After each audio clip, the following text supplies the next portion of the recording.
आज मैं आपके लिए बहुत ही फनी वीडियो लेके आई हूँ। आप सुने, देखें और एंजॉय करें। Thank you.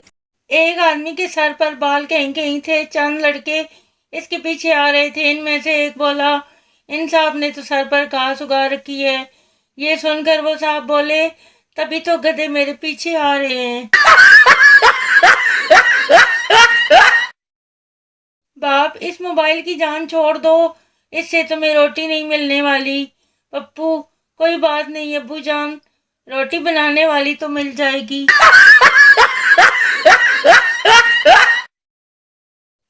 चोर एक घर से चोरी करके जा रहा था कि बच्चे की आंख खुल गई। बच्चा बोला, ओए मेरा स्कूल बैग भी ले जा, नहीं तो मैं लगा वहां रोला पान।